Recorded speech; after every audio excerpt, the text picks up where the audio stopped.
하나님 말씀 보도록 하겠습니다. 요한계시록 14장 1절부터 5절까지의 말씀입니다. 요한계시록 14장 1절부터 5절까지의 말씀. 저와 여러분이 한 절씩 교독하시고 마지막 절은 합독하도록 하겠습니다. 교독합니다. 또 내가 보니 보라 어린 양이 시온산에 섰고 그와 함께 14만 4천이 서 있는데 그들의 이마에는 어린 양의 이름과 그 아버지의 이름을 쓴 것이 있더라. 내가 하늘에서 나는 소리를 들으니 많은 물 소리와도 같고 큰 우레소리와도 같은데 내가 들은 소리는 검은 고 타는 자들이 그 검은 고를 탄 것 같더라. 그들이 보좌 앞과 내 생물과 장로들 앞에서 새 노래를 부르니 땅에서 속량함을 받은 14만 4천 밖에는 능히 이 노래를 배울 자가 없더라. 이 사람들은 여자와 더불어 더럽히지 아니하고 순결한 자라. 어린 양이 어디로 인도하든지 따라가는 자며 사람 가운데에서 속량함을 받아 처음 익은 열매로 하나님과 어린 양에게 속한 자들이니 합독합니다. 그 입에 거짓말이 없고 흠이 없는 자들이더라. 아멘. 네, 우리 주변에 있는 분들에게 이렇게 한번 인사하도록 하겠습니다. 한 해의 마무리를 당신과 함께 할 수 있어서 행복합니다. 네, 교회가 평소에는 이렇게 가운데 많이 모여 앉으셨는데 오늘 또 이쪽으로 많이 모여 앉으셨네요. 어쨌든 이렇게 변화를 주는 것은 좋은 일 같습니다. 하나님의 은혜 가운데 우리가 이렇게 한 해를 쭉 같이 보내고 마무리할 수 있다는 것은 참 은혜 같아요. 우리가 사실 내일을 약속하고 모레를 약속한다는 게 얼마나 큰 교만인지를 이렇게 많은 사건 사고의 소식을 듣다 보면 경험하게 되거든요. 근데 한 해 동안 그래도 얼굴 볼 수 있었고 큰 사고 없이 함께 하신 하나님의 은혜에 감사드리고 또 내년에도 그런 은혜로 지켜질 걸 믿으면서 우리가 주님 앞에서 예배하는 그런 집중이 있는 삶이 되었으면 좋겠습니다. 네, 오늘은 요한계시록 14장 1절부터 5절까지의 말씀을 가지고 처음 익은 열매라는 제목으로 하나님 말씀 증거하도록 하겠습니다. 우리가 지난주에 이 14만 4천이 어떤 의미가 있는지를 살펴보았고 이제는 뭐 이제 14만 4천이라는 숫자 자체에 그렇게 집중하는 분은 안 계실 겁니다. 그죠? 근데 이제 이런 세대주의자들과 일부의 이단들이 이런 것들을 문자적으로 이해하다 보니까 자꾸 잘못된 교리들을 만들어내는 겁니다. 그래서 성경은 이게 통시적으로 그러니까 구약과 신약을 전체로 엮어서 연결해서 이해하는 게 상당히 중요합니다. 왜냐하면 그 시각이 없으면 편협되어진 경험이나 내가 가지고 있는 어떤 일부의 현상들을 자꾸 문자적으로 대입해가지고 뭔가를 맞추려고 하는 그런 어려움이 생겨나기 때문입니다. 제가 오늘 이 말씀을 또 드리냐면 오늘 4절에 보면 우리 이 사람들은 여자와 더불어 더럽히지 아니하고 순결한 자라라고 얘기해요. 이 14만 4천의 특징을 얘기할 때 일부 극단적인 세대주의자들이 뭐라고 얘기하냐면 말세에는 결혼하면 안 된다고 가르칩니다. 진짜예요. 거짓말이 아니고 결혼을 하면은 지옥에 간다는 거예요. 이걸 왜냐면 앞에 있는 뭐 666이라든지 뭐 이런 것들을 자꾸 바코드나 뭐 베리칩이나 이런 식으로 대입을 하다 보니까 뒤에도 문자적으로 해석을 해야겠는 거예요.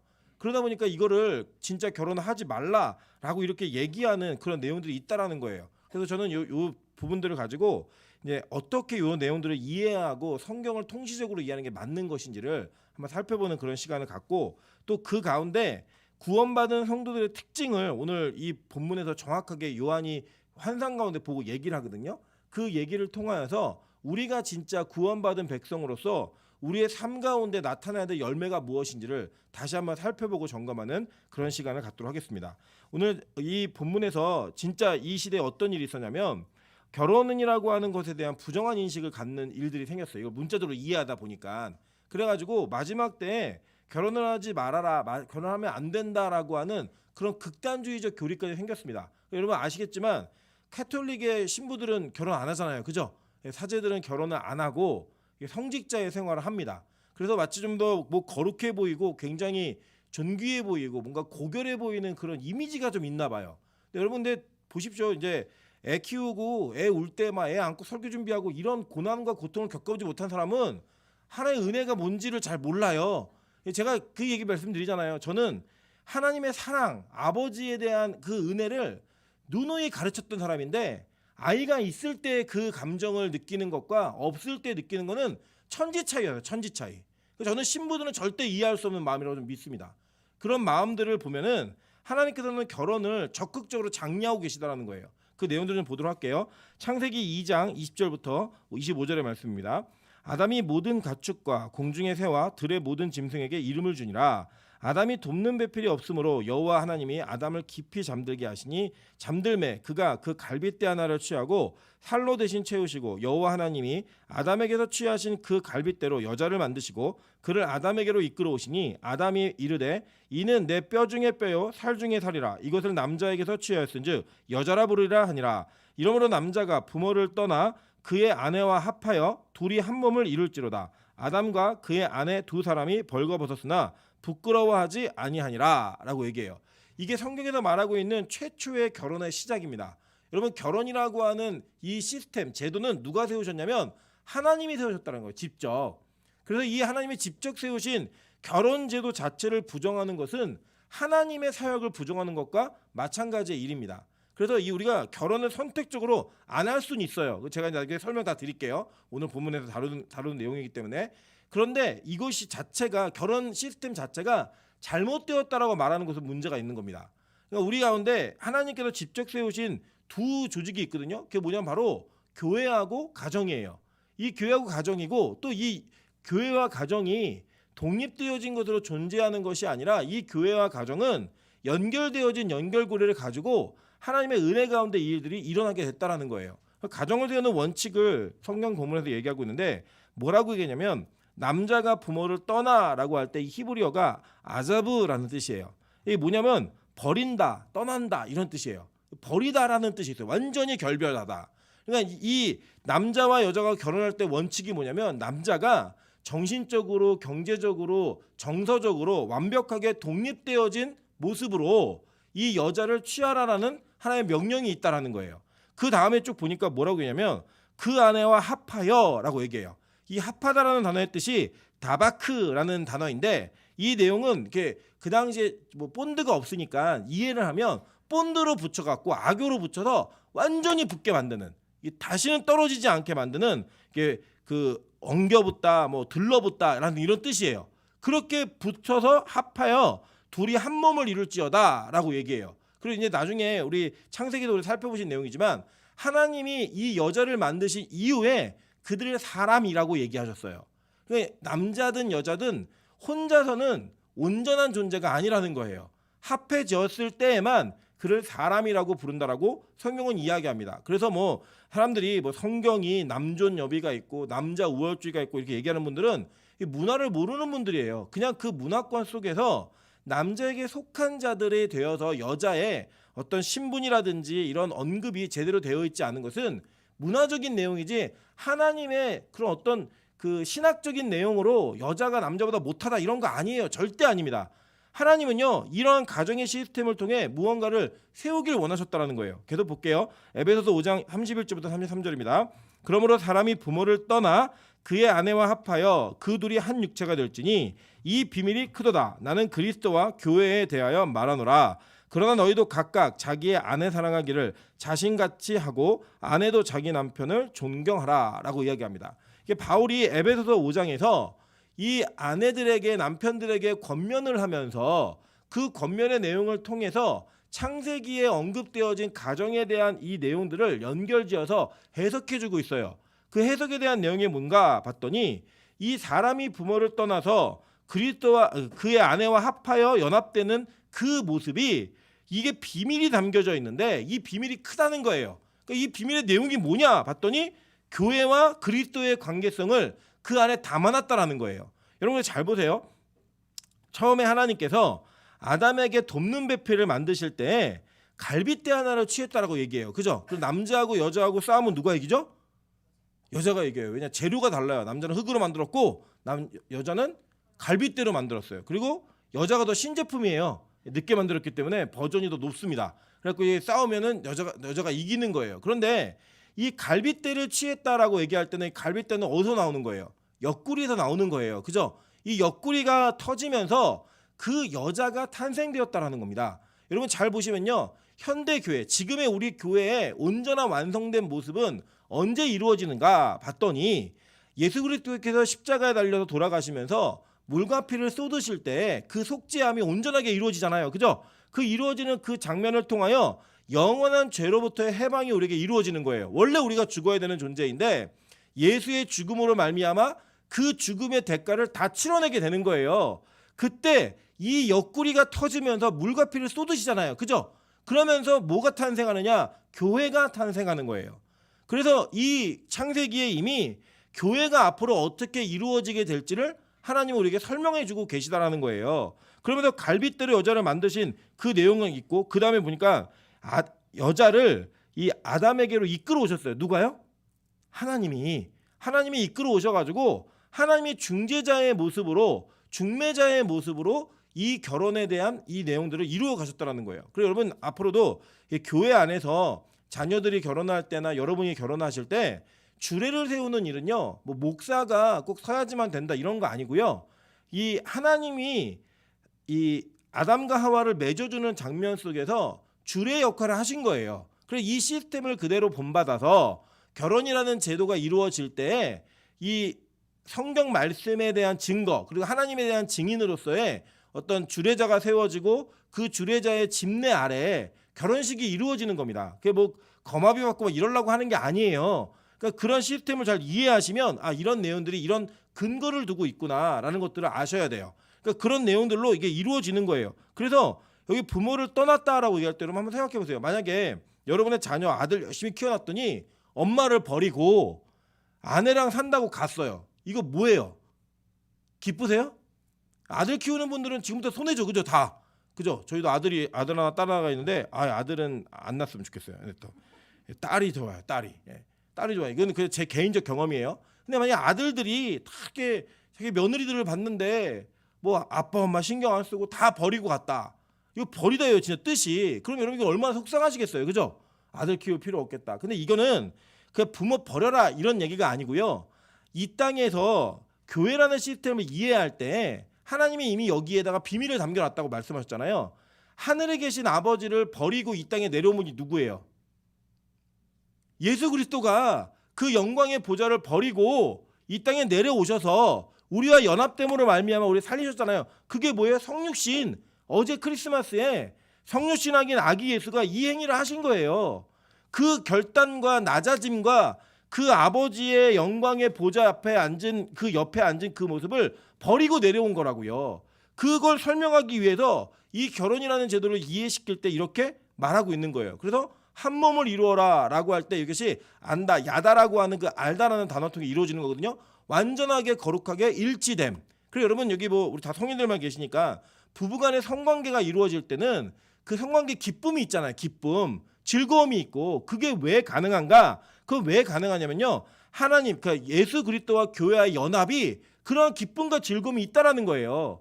그러니까 마치 막 이 여자 저 남자 막 여러 남자 여러 여자를 만나면서 문란한 성관계를 통해서 막 그 기쁨을 누리고 희열을 누리는 그 쾌락은 교회와 그리스도 안의 연합을 얘기하는 게 아니에요. 그래서 한 남자와 한 남편 그리고 그 한 부인과 한 여자의 연합을 통하여서 교회의 영광이 어떻게 이루어지는지를 설명하기 위해 우리 부부간의 삶 가운데 그런 성행위와 성관계의 기쁨을 담가 놓으신 거예요. 그래서 천주교는 뭐라고 얘기하냐면 자녀를 임신하기 위한 목적이 아닌 성관계는 다 죄라고 얘기해요.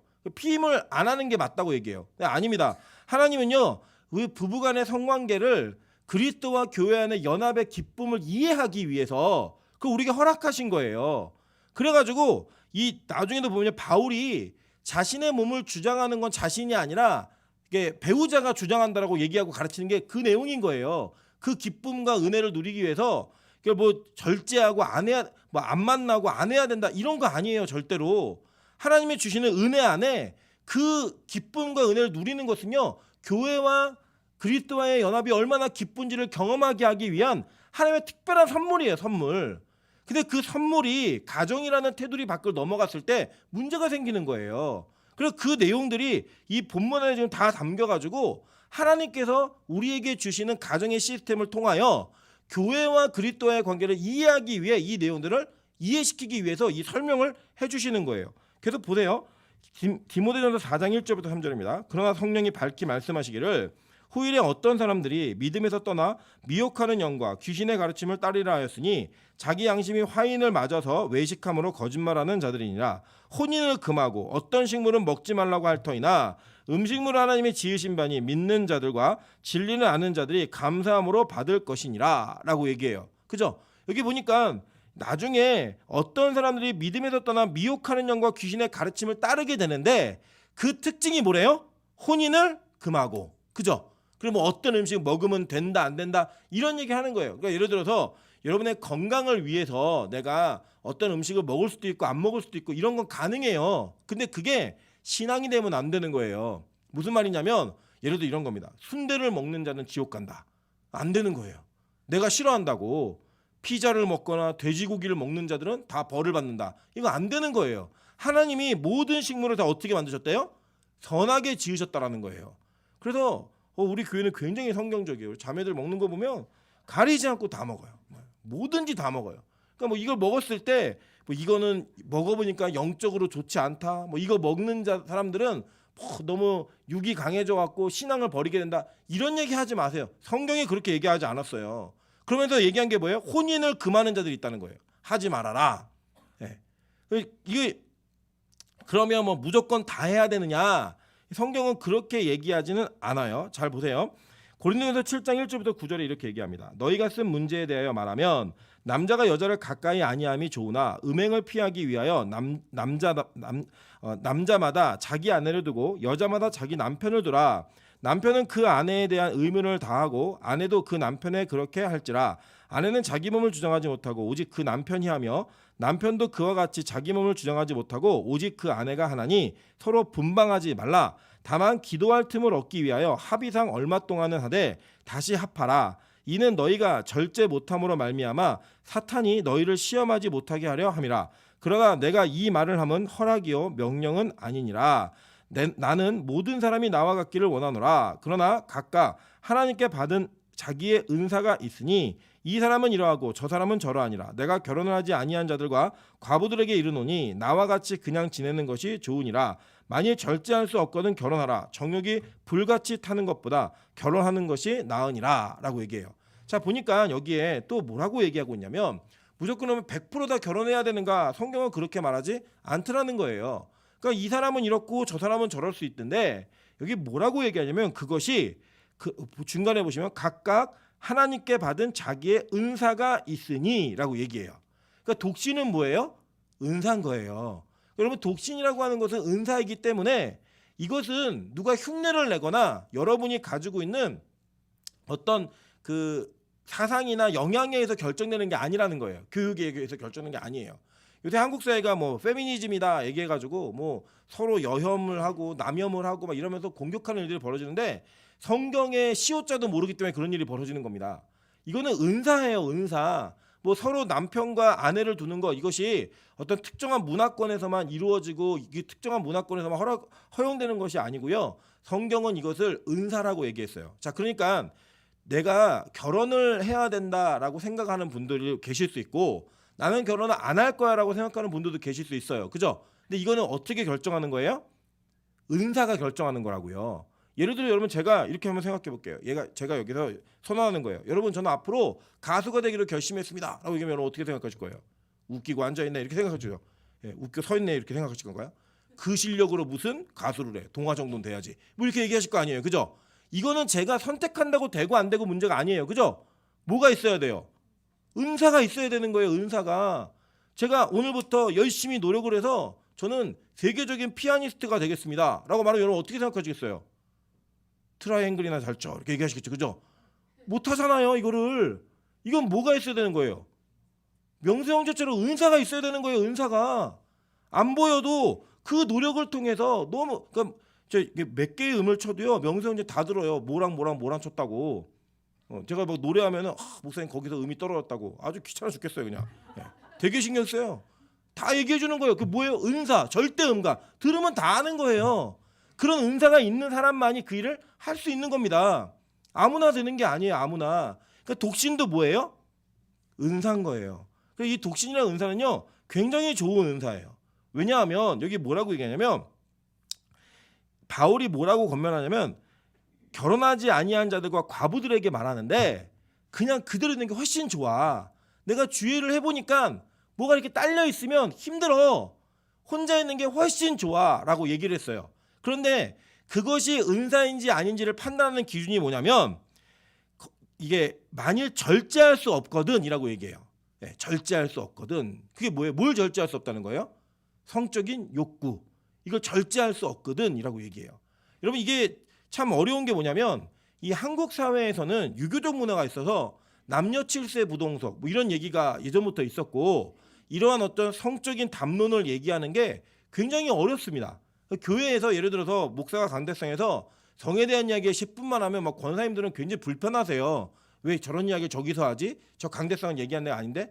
성경은요 성에 대한 이야기를 너무나 많이 하고요. 여러분 아가서를 읽어보시면 아가서는 거의 포르노 수준입니다. 그냥 그 당시에 그 정도의 내용을 정확하고 분명하게 전달하고 있어서 올바른 성에 대한 개념이 세워지는 것이 목적이지 얘기 안 하는 게 거룩한 게 아니에요. 여러분 보세요. 우리가 수면욕이 있고 식욕이 있잖아요. 근데 여러분 잠이 올 때 죄책감 느끼는 분 계세요? 내가 자면 안 되는데 내가 자면은 이거 범죄하는 건데 막 이러면서 두려워 떨면서 주무시는 분 계세요? 정신병이에요. 잠이 오면 어떻게 돼요? 자야죠. 그죠? 막 배고플 때 여러분 막 죄책감과 막 좌절감 느끼세요? 내가 이러면 안 되는데 내가 2시간밖에 안 굶었는데 또 라면을 먹다니 막 이러면서 그럼 막 자게 하고 머리 찍고 막 이러세요? 아니시잖아요. 배가 고프면 어떻게 해요? 먹어요. 그걸 아무도 욕하지 않아요. 피자 먹고 싶어요. 뭐 된장찌개 먹고 싶어요. 각자 식욕에 따라 먹는 것을요. 성경은 절대 정죄하고 있지 않아요. 오히려 뭐라고 했냐면 막 너무 많이 먹어가지고 이게 너무 건강에 상할 정도로 비대하게 먹는 이런 것들에 대한 얘기는 하고 있지만 배부름에도 불구하고 그 필요 이상의 것들을 먹는 걸 얘기하고 있지만 식욕 자체를 죄라고 얘기하지 않는다고요. 그러면 성욕도 죄예요, 아니에요? 아니에요. 근데 이 교회가 이상하게 이걸 유교적으로 가르쳐 놔가지고 그걸 느끼는 것조차도 죄로 여기는 그런 분위기를 만들어 놓은 거예요, 완전히. 말을 못하고 그 고민조차 상담할 수 없는. 그래서 이제 어떤 일이 벌어졌냐면요. 보통의 이제 젊은 청소년들이 이 성을 누구에게 배우냐면 학교에서 배웁니다. 친구들에게 배웁니다. 그러다 보니까 어떤 가치를 갖냐면 세상적인 가치를 갖게 되는 거예요. 여러분 제 여동생이 여고에서 성교육을 어떻게 받는지를 저한테 얘기를 해줬어요. 근데 어떻게 받냐면 이 과일을 가지고 콘돔을 착용하게 하는 법을 가르쳐요.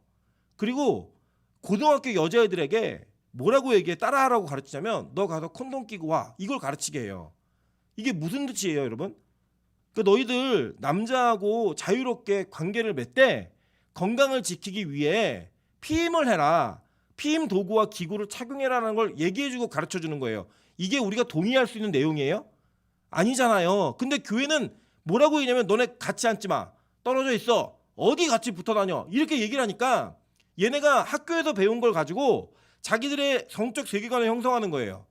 그러니까 이제 뭐하냐. 교회에서는 안 하는 척, 안 보는 척 다 그렇게 하고 어디서요? 숨어서 친구들하고 몰래. 그래서 교회는 아예 이 교육을 포기했어요. 그냥 그대로 애들이 그렇게 살아가는 것들을 인정할 수밖에 없는 그런 내용이 된 거예요. 그러니까 어떤 잘못된 것을 와서 얘기해도 가르쳐줄 수 있는 은혜가 없는 거예요. 가르쳐줄 수 있는 이 진리의 기준이 없는 거예요. 그래서 제가 가끔 물어봅니다. 제가 청년사역 오래 했잖아요. 부모에게 성교육 받았던 사람 손들어봐. 그러면 손드는 애들이 100명 중에 1명이에요. 진짜로. 엄마에게 아버지에게 성적 교육을 받은 그런 개념을 가지고 있는데 없어요. 어디서 배웠을까요? 맨날 비디오 보고 배우고 이상한 동영상 보고 배우니까 쓸데없고 잘못되어진 관념들 자꾸 가져가는 거예요. 저는 교회가 이 일들을 바꿔가야 된다고 생각합니다. 그러니까 잘못된 교리와 잘못된 내용들을 가르치는 것 이상으로 직무유기가 뭐냐면 교회가 가르칠 것들을 가르치지 않는 거예요. 말을 하지 않다 보니까 자꾸 세속적 가치가 교회 안으로 들어오고 있다는 거예요. 들어오고. 그래서 이런 문제들 속에서 결혼을 하지 않는 문화가 생기고 비혼주의가 마치 이 세상에서 올바른 진리의 문제처럼 여겨지는 것은 굉장히 큰 문제가 있습니다. 성경은요, 혼인을 권장하고 있고 특정한 은사가 있는 자들에게는 그것이 은사적 개념으로서 그들에게 허용되어질 수 있다라고 얘기하면서 독신 은사의 장점을 얘기하고 있지만 성욕이 절제되지 않는, 그게 잘못된 게 아니라고요. 절제되지 않는 게. 그런 자들은 다 뭐 하라고요? 결혼하라고 얘기했어요. 결혼하라고. 그럼 그게 목적이냐? 아니에요. 결혼 생활을 해보니까요.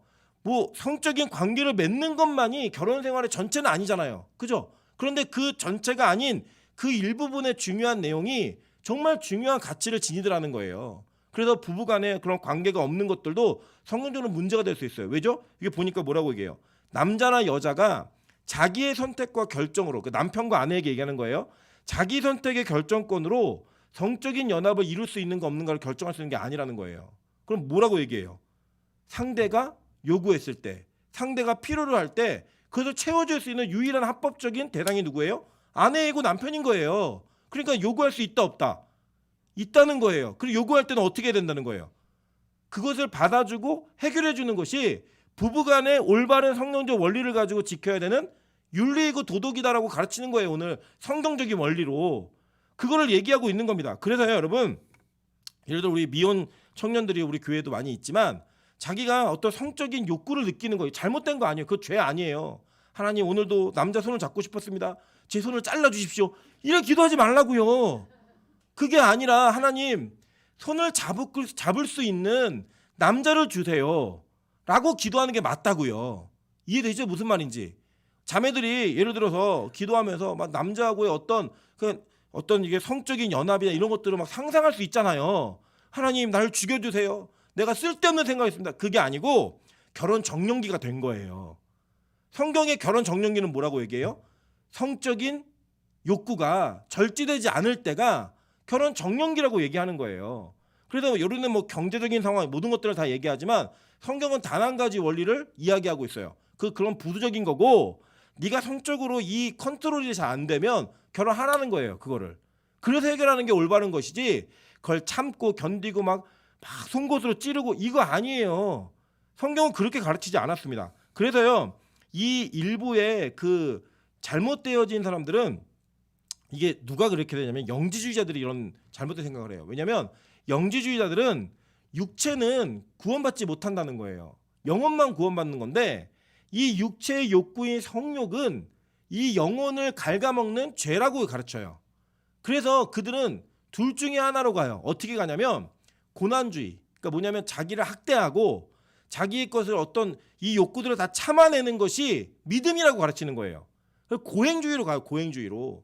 반대로 일부의 극단적인 사람들은 어떻게 가냐면요, 어차피 이 육체는 다 불타 없어지고 죽는 거기 때문에 이 욕구는 그냥 어떻게 이루어져도 상관없다. 우리 영혼만 구원받는다도 쾌락주의로 가요. 그냥 육체는 어차피 죄를 져. 그러니까 마음껏 죄져. 이렇게 얘기해요. 그게 누구냐? 여러분, 대표적인 영지주의자들의 극단적인 이단이 누구냐면 구원파예요. 구원파. 박옥수. 이게 광고 많이 하잖아요. 그 사람들이 그걸 가르친다고요. 그래서 그 구원파를 나온 사람들이 얘기하는 것들 가운데 뭐냐면 이 쾌락주의적인 생각을 가지고 있는 사람들이 굉장히 많아요. 그 안에. 그걸 얘기하기도 하고 어떤 일부의 극단주의자들은 고행주의나 이런 걸 가르쳐요. 자꾸 육체를 학대하고 막 서서 자고 막 이래야지만 은혜가 임한다고. 말도 안 되는 얘기 하지 마세요. 제가 내년 초에도 금식을 할 건데 며칠 할지 묻지 마세요. 저도 괴로워 죽겠어요. 네. 금식을 할 건데 저는 고행주의를 하는 게 아니에요. 제가 하나님과의 온전한 기도의 관계를 집중하기 위해서 일정한 기간 동안에 금식의 시간을 갖는 것이지 그것 자체가 저를 어떻게 만드는 게 아니에요. 하나님과의 온전한 관계를 위해서 다른 것들을 내려놓고 하나님 막 협박하는 것도 아니에요. 나 기도 안 들으면 나 죽습니다. 저 그런 거 없어요. 기도 제목도 그냥 지금이 좋아요. 저는 그런 어떤 뭐 결단적인 뭐 하나님 세상과 하게 해주세요 이런 것도 아니라고요. 그런 기도라는 게 아니에요. 모든 욕구가 있어서가 아니라고요. 그냥 지금 이 순간 속에서 하나님과의 온전한 관계, 그분이 원하시는 순종의 자리로 나아가기 위한 저의 결단의 모습인 것 뿐이에요. 그 이상도 이하도 아니에요. 그런데 우리 그것들을 마치 영성인 것처럼, 그것이 마치 어떤 신앙의 레벨인 것처럼 이해하는 거 다 잘못된 거예요. 율법주의고 고행주의고 영지주의적 사고에서 발생하는 거라고요. 자꾸 육체를 학대하는 게 무슨 좋은 영성이다 이런 거 아닙니다. 원하시니까 하는 거예요. 그래서 여러분, 성경은요 이 결혼을 장려하고 있어요. 그 웬만하면 다 하세요. 그리고 진짜 제가 이제 우리 교회에서 얘는 가능성이 있겠다라고 느꼈던 이 독신의 은사가 있는 사람이 누구냐면 미영 집사예요. 박미영 집사. 얘기해 보니까요, 자기는 이런 남자와 어떤 연애, 그런 연애의 감정이라든지 이런 욕구들이 다 귀찮대요. 그리고 자기가 그걸 통제할 수 있는 힘이 있대요. 그게 별로 자기의 생활에 지장을 주지 않는데요. 그리고 막 데이트할 거 막 상상만 해도 피곤하대요. 그냥 집에 혼자 있는 게 너무 편하고 좋대요. 이게 뭐예요? 은사예요. 걔 이상하네. 그게 아니고 은사라고요. 은사. 여러분은 그게 안 돼요. 저는 못해요. 저는 저희 아내 없으면 못 살아요. 예, 저희 안에 있어야 돼요. 너무 행복해요. 안에 있을 때. 이거 은사예요. 다를 뿐이지 그게 어떤 쟤는 이상하네. 그게 아니라고요. 그래서 혹시 교회 안에서 그 독신을 결정하는 사람들이 그 공동체 안에서 쟤는 은사가 있는 것 같아. 예를 들면 우리 동아 형제나 우리 서근영 사모가 찬양할 때 우리 그렇게 얘기잖아요. 찬양에 은사가 있네. 노래하는 은사가 있네. 우리 확인하잖아요. 공동체 안에서. 그러저런 그 확인된 사람들은요. 축복해 주셔야 돼요. 그래. 굳세어라 금수나 이러면서 열심히 기도해주고 그 혼자의 시간을 통해 하나님께 영광 돌리는. 그러니까 이제 제가 안타까운 건 자꾸 BTS 받고 안타까운데 그게 아니라 하나님과의 관계에 더 집중할 수 있는 거예요. 집중. 올인할 수 있는 거라고요. 그런 관계성을 확보할 수 있으면 독신만큼 좋은 은사 없다 이렇게 얘기하고 있어요. 그러니까 혹시 독신이 우리 공동체에 누군가에 임하더라도 그것을 이상하게 생각하거나 쟤는 잘못됐어. 인생 망쳤어. 이렇게 생각하지 마시라고요. 그러니까 자꾸 이제 어른들이 이제 스트레스 주는 것 중에 뭐예요? 언제 결혼하니? 언제 시집가니? 얘기하지 마세요. 독신은 은사일 수 있잖아요. 우리 청년들은 하나님 남자를 주세요라고 얘기하기 이전에 하나님 나에게 결혼의 은사가 있는지 물어보세요. 하나님 나 결혼해도 되나요? 나 결혼 안 해도 되나요? 그게 확인됐을 때 가능한 거라고 성경 우리에게 얘기하고 있다는 거예요. 히브리서 13장 4절에 이렇게 얘기합니다. 모든 사람은 결혼을 귀히 여기고 침소를 더럽히지 않게 하라.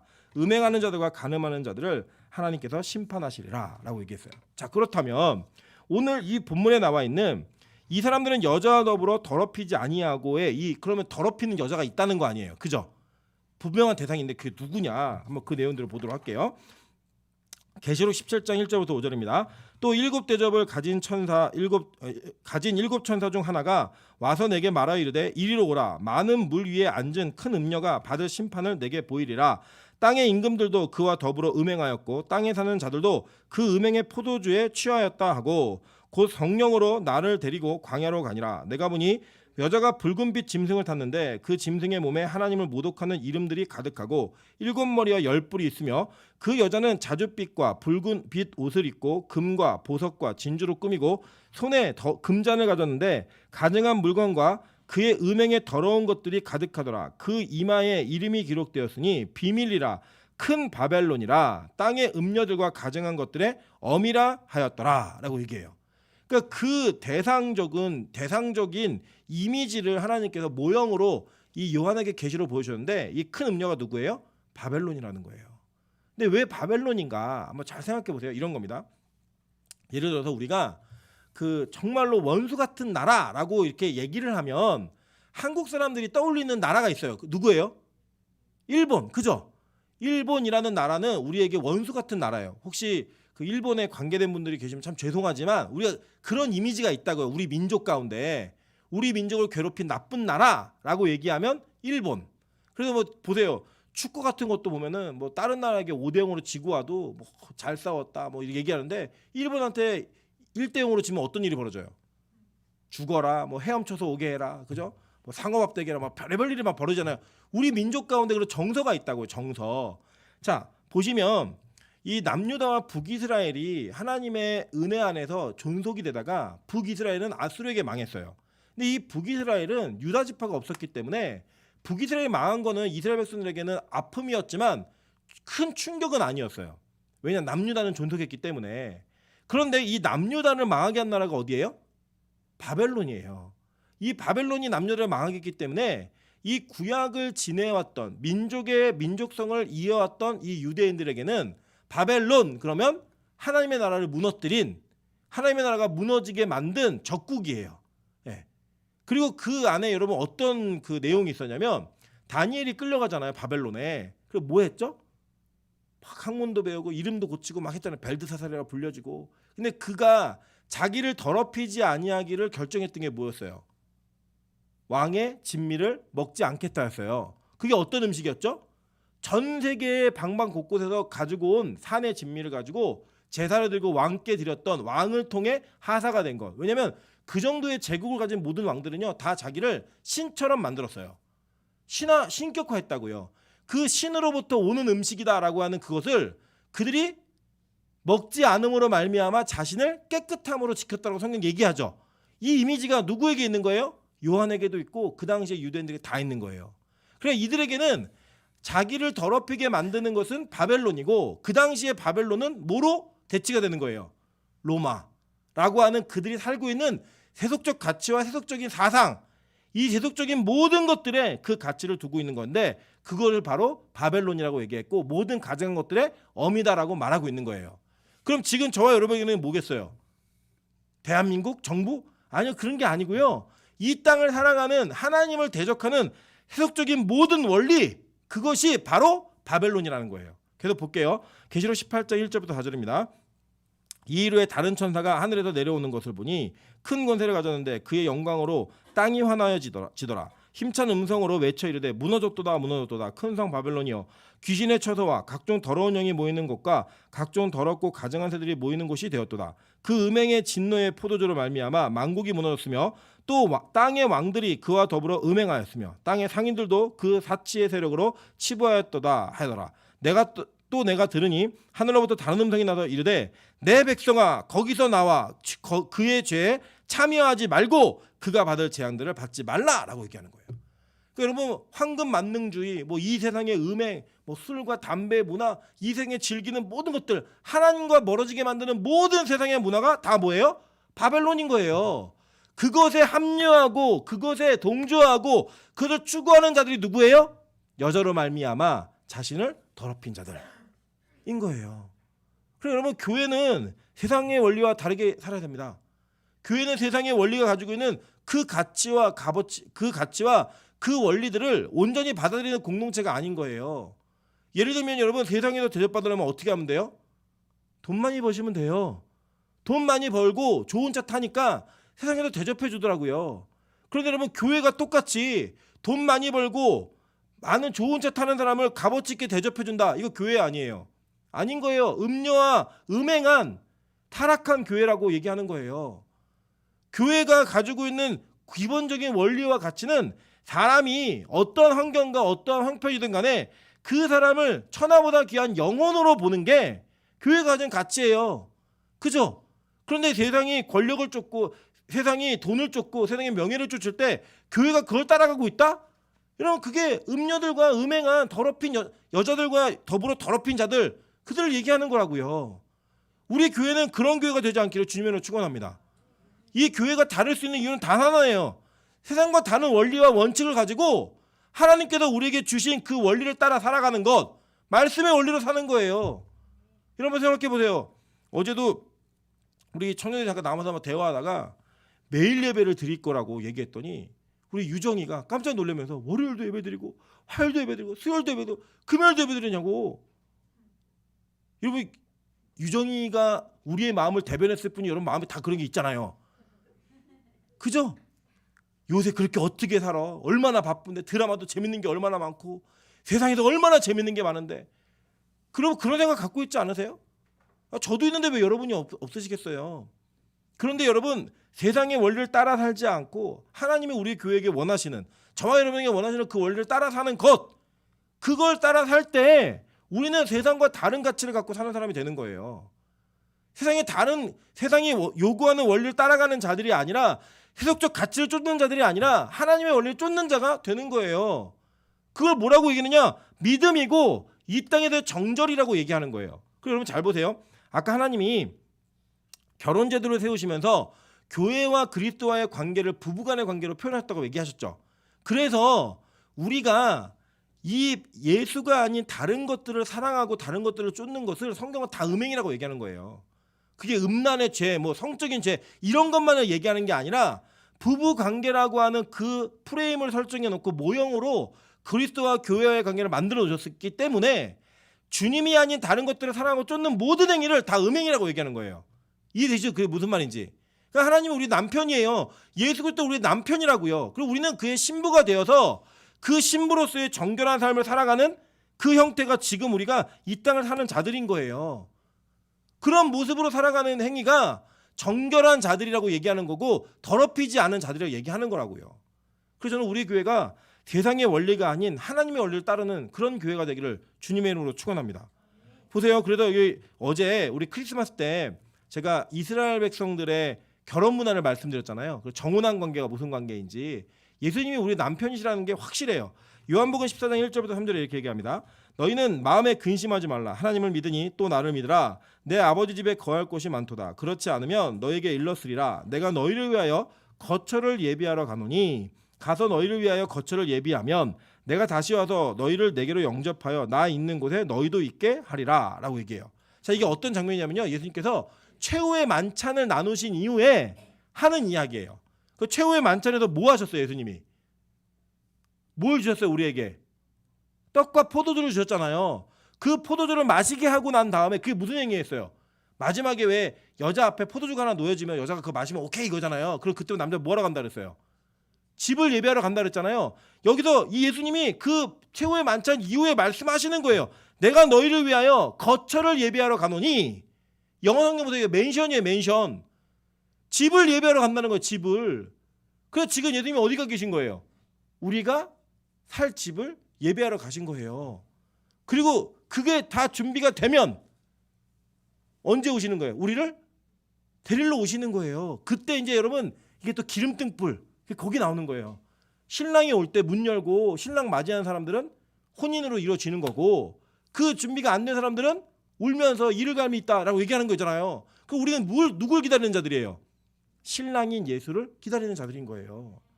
그래서 우리가 신랑인 예수를 기다리니까 신랑을 기다리는 그 관계 속에서 이 세상의 것들과 바람피지 않는 거예요.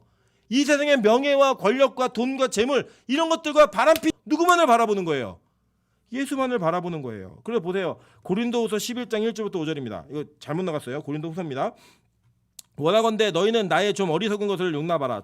청하건대 나를 용납하라. 내가 하나님의 열심으로 너희를 위하여 열심을 내노니 내가 너희를 정결한 처녀로 한 남편인 그리스도께 드리려고 중매함이로라. 그러나 나는 뱀이 그 관계로 하와를 미혹한 것 같이 너희 마음이 그리스도를 향하는 진실함과 깨끗함에서 떠나 부패할까 두려워하노라. 만일 누가 가서 우리가 전파하지 아니한 다른 예수를 전파하거나 혹은 너희가 받지 아니한 다른 영을 받게 하거나 혹은 너희가 받지 아니한 다른 복음을 받게 할 때에 너희가 잘 용납하는구나.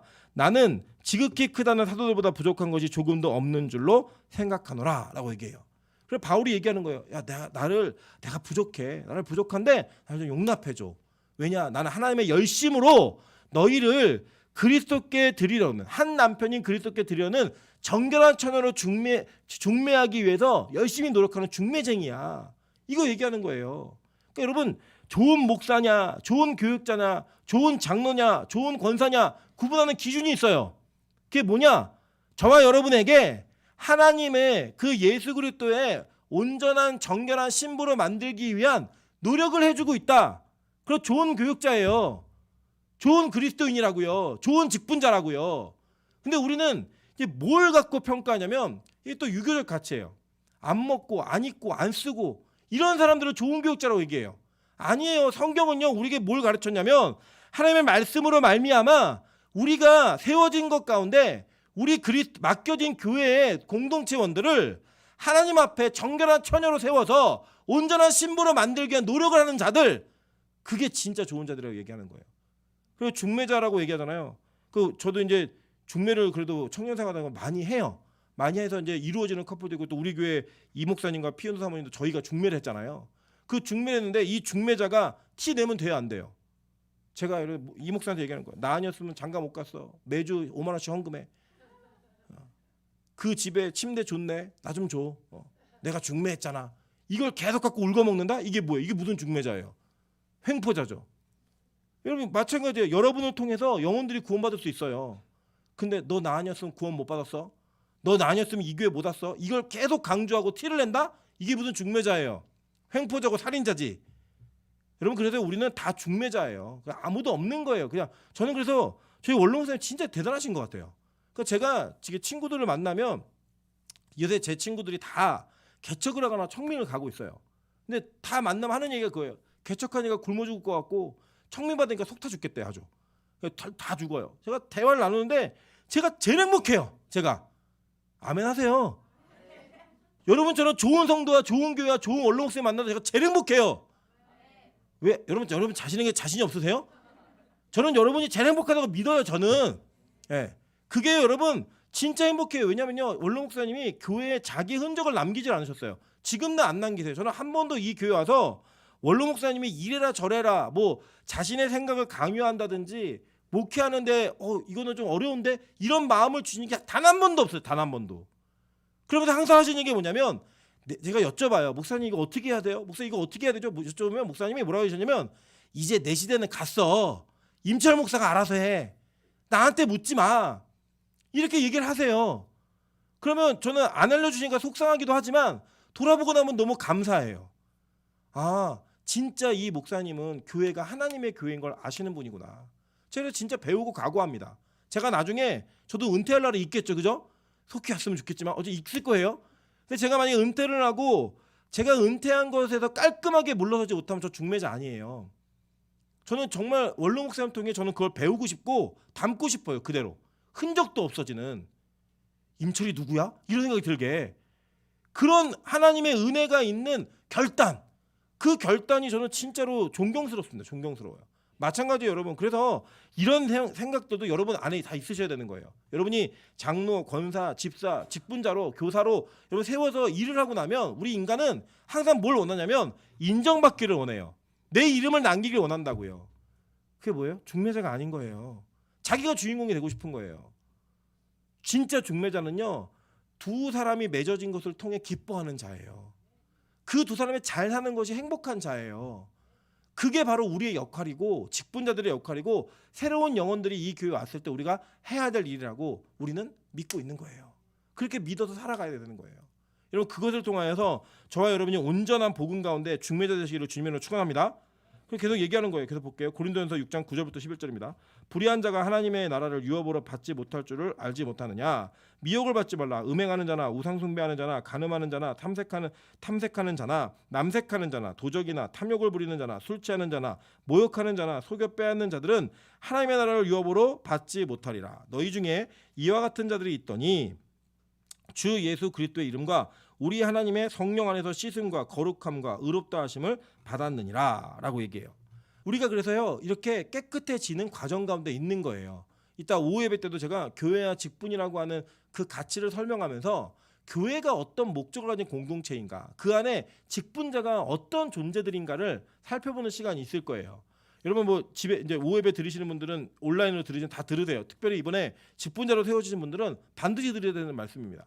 우리가 하나님의 목적 속에서 만들어져 가는 게 있는데 이런 거예요. 여러분, 완전한 자를 세우지 않아요. 완전한 자가 어디 있어요? 우리 안에 다 부족하고 부실한 자들이에요. 그런데 하나님은 우리를 세워서 만들어 가셔요. 그 만들어 가시기 때문에 적어도 여러분 2021년보다 2022년은 여러분이 하나님 앞에서 한 걸음 걷는 모습이 있어야 되는 거예요. 그래야 진짜 그리스도인인 거고 진짜 믿음을 가진 자인 겁니다. 매일 뒤로 가고 있다. 나 왕년에 내가 옛날에 열심히 했었는데 나 그때 성령 충만했는데 의미 없어요. 하나님은요, 진짜 믿음이 있는 자들은 하나님의 영광을 따라 살고 그 따라 사는 그 모습이 여러분의 삶 가운데 반드시 드러나게 돼 있다고 말하고 있습니다. 조금이라도 괜찮아요. 작년보다 더 나으면 돼요. 저는 2022년이 기대가 돼요. 왜요? 2021년보다 2022년은 빛과 소금 교회가 더 나아질 거라고 믿고 있기 때문에, 임철 목사가 더 좋아질 거라고 믿고 있기 때문에 그 걸음을 걷는 거예요, 여러분. 저는 우리 모두가 함께 그 걸음을 걸을 수 있는 진짜 성도 되었으면 좋겠습니다. 그래서 계속 보니까요, 여자와 더불어 더럽히지 아니하고 순결한 자라라고 얘기해요. 그 뒤가 더 부담스러워요. 어린 양이 어디로 인도하든지 따라가는 자며.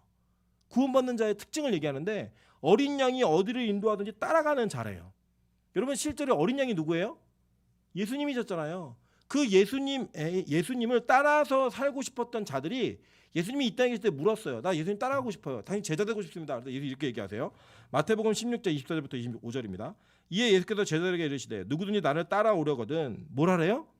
자기를 부인하고 자기 십자가를 지고 나를 따를 것이니라. 누구든지 제 목숨을 구원하고자 하면 잃을 것이요 누구든지 나를 위하여 제 목숨을 잃으면 찾으리라 라고 얘기해요. 주님을 따라가는 것에는 반드시 수반되어지는 것이 있는데 뭐냐? 첫째는 자기 부인이에요. 자기가 없어야 된다는 거예요. 그래야지만 갈 수 있다는 거예요. 왜냐? 어디로 인도할지 몰라요. 여러분, 우리 항상 주님이 나를 인도할 때 어느 길로 인도했으면 좋겠어요? 출세하고 좋은 길로, 잘 되는 길로, 긍정의 힘인 길로, 그죠? 잘 벌고 먹고 마시고 즐기는 안식의 길로 여러분 인도하길 원하시잖아요. 근데 그러시던가요? 아니잖아요. 고난과 사망의 음침한 골짜기 이런 데도 다 인도하세요. 어쩔 수 없어요 그걸. 근데 그거를 따라갈 수 있는 건 누구만 따라갈 수 있냐? 자기를 부인한 자들이라고 얘기하는 거예요. 그 십자가는 뭐냐? 십자가를 저랑 그러니까 뭐 교회 십자가 지고 다니냐 그게 아니고요. 자기 사명이에요. 자기 사명. 자기 사명을 감당하면서 자기를 부인하는 것은 예수를 따라가는 삶이 온전히 우리에게 이루어지는 자들에게 반드시 나타나는 특징이라는 거예요. 자기 부인, 십자가를 따르는 삶. 그러니까 진짜 제자가 되고 싶으면 먼저 여러분 뭐 하셔야 되냐면 자기 부인 하셔야 되는 거예요. 아 나는 저녁 시간에 4시간인데 아 나는 먹고 싶은데 나는 하고 싶은데 놀고 싶은데 나는 예배드리기 싫은데 이거를 부인하고 따라 나서는 것 그게 자기 부인이라고. 자기 없는 거예요. 제가 너무 죄송한 표현이지만 그래도 한 5년 정도 육아를 하다 보니까 자기 부인이 뭔지를 알겠어요. 뭐냐면요. 이제는 아이를 낳아보면요. 아이가 저희의 삶의 가장 중요한 가치예요. 전 되게 바쁘거든요. 전 설교 준비를 해야 돼요. 그런데 아이가 밥을 달라고 울면 어쩔 수 없어요. 그냥 다 중단이에요. 아무리 바빠도 내가 잠을 못 자더라도 내가 자고 싶은 욕구 뭔가를 해야 되는 사명이 있음에도 불구하고 그 아이에게 저의 모든 게 다 맞춰지는 거예요. 저쪽으로 울거든요. 그러면 그렇게 운다는 게 아니라 울어요. 그럼 가서 이게 먹여야 돼요. 제가 바쁘든지 뭐하든지 의미 없어요. 그냥 해야 되는 거예요. 그리고 자기 부인이 되어지는 거예요. 여러분 양육회 보신 권사님들 다 기억나시죠? 너무 오래됐긴 했지만 아이가 생기고 아이가 원하는 게 있으면요. 그 아이가 제일 우선이에요. 다른 게 우선되지 않아요. 그렇듯 주님이 여러분의 최고의 우선순위에 있어야 된다고요. 주님 저 바빠요. 주님 제가 지금 너무 힘들거든요. 제가 너무 피곤하거든요. 이게 뭐예요? 자기 부인이 안 된 사람들의 특징인 거예요. 진짜 자기 부인이 되면 하나님의 나라가 자기의 모든 삶보다 최우선순위에 있는 거예요. 그걸 따라가는 게 제자라고요. 그게 부인되어지는 게 온전한 구원받는 자들의 모습이라고 성경은 얘기하는 거예요. 어디를 인도하든지 따라가는 자들. 마태복음 10장 34절부터 38절에 이렇게 얘기합니다. 내가 세상에 화평을 주러 온 줄 생각하지 말라. 화평이 아니요 검을 주러 왔노라. 내가 온 것은 사람이 그 아버지와 딸이 그 어머니와 며느리가 시어머니와 불화하게 하려 함이니 사람의 원수가 자기 집안의 식구리라. 아버지나 어머니를 나보다 더 사랑하는 자는 내게 합당하지 아니하고 아들이나 딸을 나보다 더 사랑하는 자도 내게 합당하지 아니하며 또 자기 십자가를 지고 나를 따르지 않는 자도 내게 합당하지 아니하니라. 자기 목숨을 얻는 자는 잃을 것이요 나를 위하여 자기 목숨을 잃는 자는 얻으리라 라고 얘기해요. 그러니까 뭐까지 각오하라는 거예요? 죽을 것까지 각오하는 거예요. 죽을 것까지. 목숨 내어놓는 것까지 각오해야지만 뭐가 될 수 있대요? 제자가 될 수 있다고 얘기하는 거예요. 여러분 충격적이지 않습니까? 저는 이 복음을 알아가는 우리가 진짜 이 복음이 알면 알아질수록 더 부담스러울 수밖에 없어요. 그래서요 저는 진짜 복음이 깨달아질 때마다 느끼는 게 뭐냐면 이건 내 힘으로 할 수 없다예요. 내 힘으로는 절대 못해 라고 하는 것을 고백할 수밖에 없는 저와 여러분의 고백이 나와야 돼요. 그래야지만 하나님을 의지할 수밖에 없게 돼요. 그래서 여러분 설교를 제대로 들었고 제대로 설교했느냐를 알아볼 수 있는 지표가 하나 있는데 뭐냐면 뭔가 설교를 듣고 났는데 내 힘으로 해야지 라는 생각이 들잖아요. 전하는 사람이 잘못됐든지 듣는 여러분이 잘못됐든지 반드시 잘못됐어요. 진짜 잘된 거 뭐냐면 내 힘으로 안 되는 거구나. 주님을 의지해야만 할 수 있는 거구나 라는 것을 같이 느끼면 제일 좋은 설교. 한쪽만 느끼면 한쪽은 잘못된 거예요. 함께 느껴야 되는 거예요. 전하는 자도 내 힘으로 못해. 내 힘으로 안 돼. 듣는 자들도 내 힘으로 못해. 내 힘으로 안 돼 라고 하는 좌절과 염세주도 머무는 게 아니에요. 그래서 우리 모두가 다 주님을 의지해야겠구나. 주님이 우리를 지켜주셔야만 하는구나 라고 따라가는 거예요. 바울이 어떤 삶을 살았나 볼게요. 고린도전서 9장 16절부터 18절입니다. 내가 복음을 전할지라도 자랑할 것이 없으면 내가 부득불할 일임이라. 만일 복음을 전하지 아니하면 내게 화가 있을 것이로다. 내가 내 자의로 이것을 행하면 상을 얻으려니와 내가 자의로하지 아니한다 할지라도 나는 사명을 받았노라 라고 얘기해요. 그게 뭐냐면 이거는 내 힘으로 할 수 있는 게 아니야. 내가 원해서 하는 것도 아니야. 이거 어쩔 수 없이 해야 되는 일이고 반드시 해야 되는 일이야. 그래서 내가 자의로 했으면 내가 열심히 노력해서 상 주실 거지만 그거 아니더라도 나는 어쩌서 이거 해야 돼. 이게 바로 바울의 고백이에요. 그러면서 뭐라고 얘기냐면 그런즉 내 상이 무엇이냐. 내가 복음을 전할 때 값없이 전하고 복음으로 말미암아 내게 있는 권리를 다 쓰지 아니하는 이것이로다. 이게 상이래요. 우리 상 그럼 뭐예요? 뭐 좋은 거 터져야 되잖아요. 그죠? 로또가 되든 주식이 오르든 집값이 오르든 그걸 상이라고 얘기하잖아요. 바울이 상을 뭐라고 얘기했어요? 내 상이 무엇인지 아니? 내가 복음을 전할 때 값없이 전하고 복음으로 말미암아 내게 있는 권리를 다 쓰지 않는 거, 그게 상이래요. 이게 뭐냐면요, 보세요. 이제 바울이 복음을 알고 나니까, 그 값어치를 알고 나니까 자기가 값없이도 이것을 해야겠다라는 가치를 느끼는 것, 그게 상이라는 거예요. 그리고 뭐예요? 내가 다른 권리 다 있다는 거예요. 나 결혼할 권리도 있고 먹을 권리도 다 있는데 내가 복음 때문에 안 할 수 있는 절제 능력, 자기 부인의 능력이 생긴 것, 이게 상이라는 거예요. 저는 우리 교회가 상이 남발되는 교회가 되길 주님을 축원합니다. 막 상 받는 거예요. 쓸 수 있는 권한도 안 쓰고 내가 할 수 있는 말도 안 할 수 있고, 뭐 때문에? 주님의 성품에 참여하는 거예요. 주님의 사역에 동참하는 거예요. 이런 일이 계속 벌어지는 거, 그게 바로 은혜인 거예요. 은혜. 그래서 여러분 지금 기도 많이 해놓으세요. 우리가요 막 기도하잖아요. 하나님 주님 뜻대로 해주세요. 뭐 주님 뜻대로 살게 해주세요.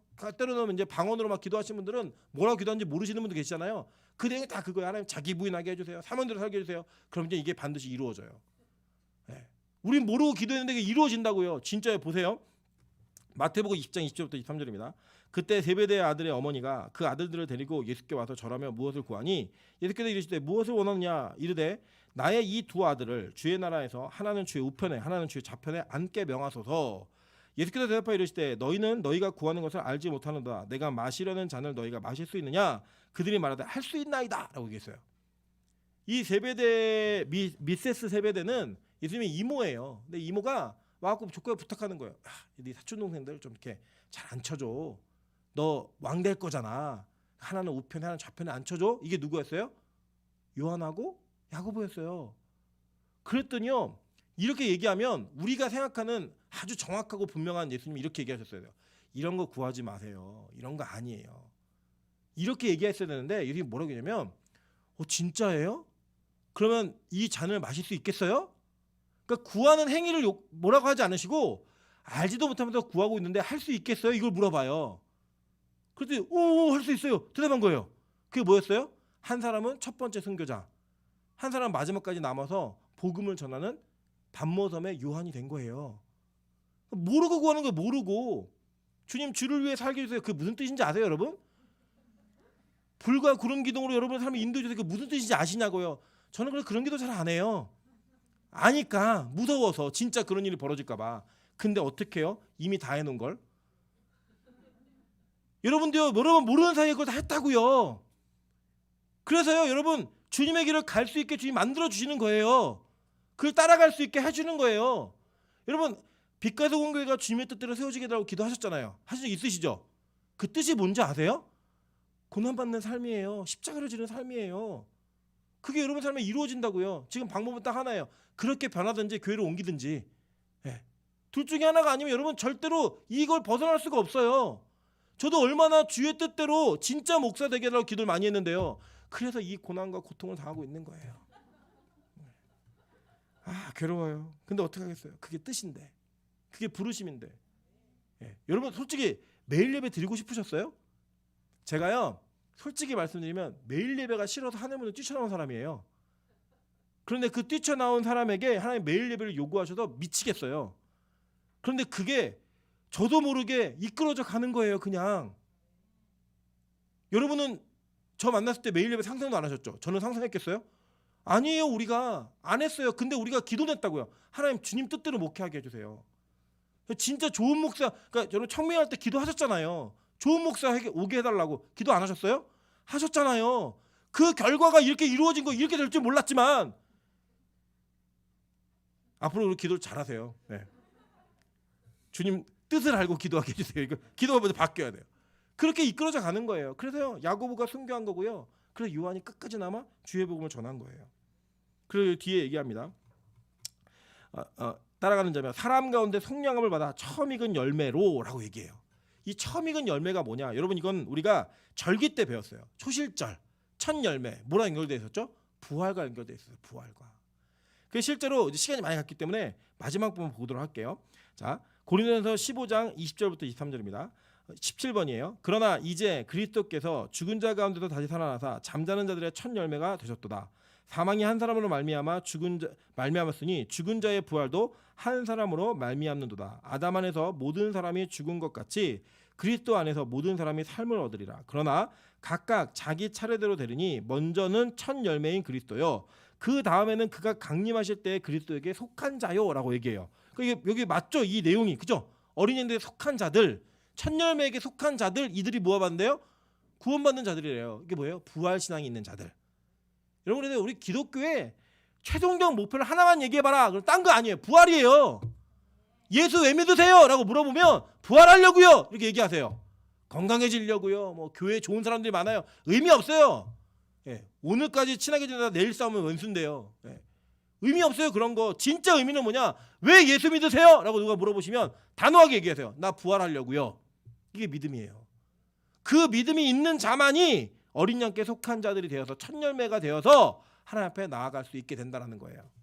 그러면 여기 보니까 뒤에 거짓말이 없고 흠이 없는 자들이다 얘기하면 윤리적 거짓말 이런 걸 상상하시는데 아니에요. 잘 보세요. 요한복음 8장 44절에 이렇게 얘기합니다. 너희는 너희 아비 마귀에게서 났으니 너희 아비의 욕심대로 너희도 행하고자 하느니라. 그는 처음부터 살인한 자요. 진리가 그 속에 없으므로 진리에 서지 못하고 거짓을 말할 때마다 제 것으로 말하니 이는 그가 거짓말쟁이요 거짓의 아비가 되었음이라 라고 얘기해요. 그래서 이 거짓말하는 자들이라는 이 표현은 단지 뭐 도백원 있는데 없어 그리고 안 빌려주고 이런 걸 얘기하는 게 아니고요. 마귀를 따라 사는 자들을 얘기하는 거예요. 귀신을 따라 사는 자들. 그 거짓말하는 자들은 어떻게 된대요? 다 탈락이라는 거예요. 여러분, 그래서 우리 이전에 지난주에 들어봤죠. 신곡 발표. 새 노래를 부를 수 있는 사람이 있다는 거잖아요. 그 새 노래를 부를 수 있는 사람 가운데 이 속한 자들이 누구인가의 특징을 오늘 요한은 자기의 계시를 통해 말씀하고 있습니다. 이 말씀 가운데 여러분 속한 자인지를 한번 점검해 보세요. 그래서 여러분 진짜 처음 익은 열매가 되시길 주님으로 축원합니다. 이 교회가 처음 익은 열매가 되어서 예수 그리스도의 부활의 은혜가 있을 때 그 부활에 동참하고 참여함으로 말미암아 진짜 교회가 되는 은혜가 있으시기를 주님의 이름으로 축원합니다.